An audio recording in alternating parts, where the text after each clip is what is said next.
Breaking news mga kabayan, China, tinawag ang Japan bilang next Israel ng Asia. Ito pala ang dahilan mga kabayan kung bakit takot na takot ang China sa Japan. Maliit na bansa ang Japan kung ihahambing sa China. Di hamak na kalidad at malalakas naman ang puwersa ng mga Hapon laban sa kanila. Hypersonic missile ng Amerika, inilapit pa sa China. Dark Eagle, isang long-range hypersonic missile, dineploy ng Amerika sa Japan. Kayang tamaan ito ang target sa layo na 2,775 km. Japan Air Self-Defense Force at Philippine Air Force nagsanay sa airspace ng Pilipinas. Department of National Defense Secretary Gibo Teodoro Jr. isiniwalat kung bakit galit na galit ang China sa Pilipinas. What's behind this uptick in tension? What changed?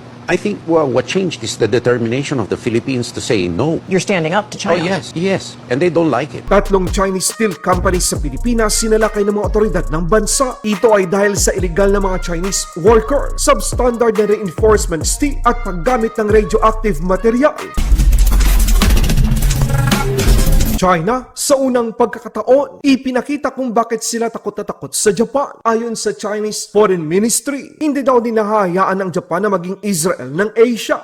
中日关系当前局面的根源在于日本首相高市早苗发表涉台谬论，背信弃义，损害中日关系的政治基础，挑战战后国际秩序。日方应当恪守中日4个政治文件和自身所作承诺，反思纠错，以实际行动维护中日关系的政治基础。 Maliit na bansa ang Japan kung ikukumpara sa China. Pero pagdating sa kakayahan, teknolohiya at kasanayan sa totoong digmaan malayong malayo ang agwat ng dalawang bansa. Maliban pa dito, malaking puwersa ng Amerika ang nakabantay dito. Nasa Japan lang naman, inilagay ng Amerika ang kanilang pangmalakasang hypersonic missile na tinatawag na Dark Eagle. Ito ay isang long-range hypersonic weapon. Kayang tamaan ang target sa layo na 2,775 km o 1,725 miles. May bilis itong Mach 5. Sa madaling salita, ito ay may bilis ng 5 beses sa speed of sound. Kaya nitong magbago ng direksyon o magmaneuver habang lumilipad upang hindi matamaan ng anumang uri ng Chinese air defense system. Ito ang dahilan kung bakit lahat na lang gagawin ng China upang pigilan ang Japan na lumakas pa. Sa kabilang banda naman, mas lalong pinalakas pa ng Japan at Pilipinas ang alyansa. Japan Air Self-Defense Force, E-2D, Advanced Hawkeye at Fi-50 fighter jets ng Philippine Air Force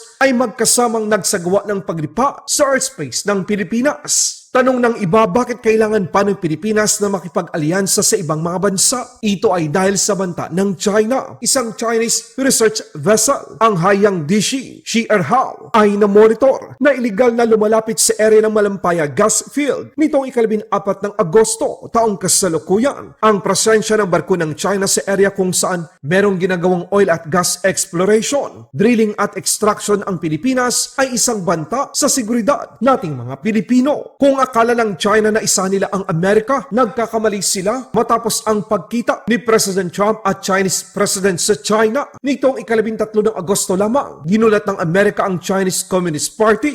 Nilagdaan ng Pangulo ng Amerika ang pinakabagong parusa laban sa China. 100% taripa ang ipinataw ng Estados Unidos sa mga drone at mga component nito. Tinarget ng Amerika ang mga drone na gawa ng China. Ito ay dahil sa pagdagsa ng mga mumurahing drone na ginagamit at nakababahala sa seguridad ng Estados Unidos. Balitang Pilipinas naman mga kabayan, isa na namang Chinese steel manufacturing dito sa Pilipinas ang sinalakay ng National Bureau of Investigation at PAOK. Ito ang Mighty Steel Corporation na matatagpuan sa Bunawan, Davao City. Unang sinalakay ng mga otoridad ng Pilipinas ang Sanja Steel Corporation sa Aguluan, Misamis Oriental. Ito ay nahulihan din ng 69 na walang mga dokumentong Chinese worker. Pangalawa ang Shuangxing Steel Incorporated sa Magalang, Pampanga. Nailigtas ang nasa 347 mga kababayan nating mga Pilipino at 37 mga Chinese mula sa mapangarib na kondisyon ng paggawaan ng bakal. 3 Chinese naman dito ang hinuli. Pangatlo ang Davao Mighty Steel Corporation sa Barangay Ilang, Bunawan, Davao City. 174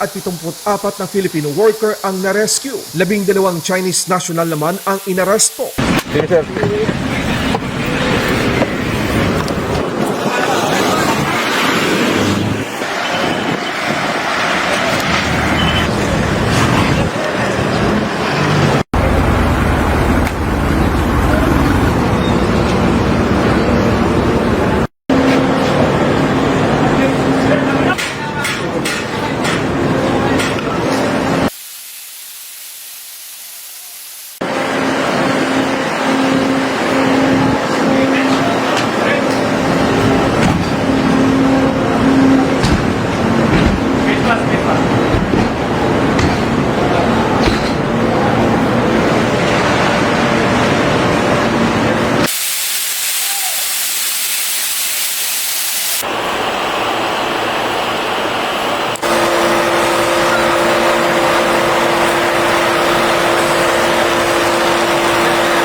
Energy and Safety Act.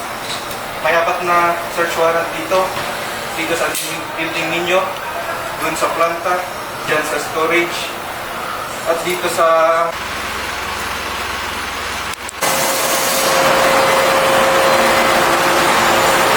Ang tatlong Chinese steel companies na ito ay gumagawa ng mga substandard steel bars, radioactive materials na ginagamit sa paggawa ng mga bakal, at marami pang iba. Ang nakakagalit mga kabayan, ang mga ipinagbabawal na teknolohiya ay nagmula pa sa China at dito nila itinayo sa Pilipinas. Isa sa mga ikinababahala ngayon ay posibleng nagamit na sa iba't ibang istruktura ang mga substandard na bakal sa buong bansa sa halip na makakatulong sana ang mga pamumuhunan o negosyo ng mga dayuhan sa ating mga Pilipino at sa bansa, tila perwisyo, sakit ng ulo at peligro ang hatid ng mga Chinese steel companies sa Pilipinas. Pero sa halip na humingi ng paumanhin, nagbanta pa ang China. During their visit to my office, Madam Chair, yan ang isang masakit because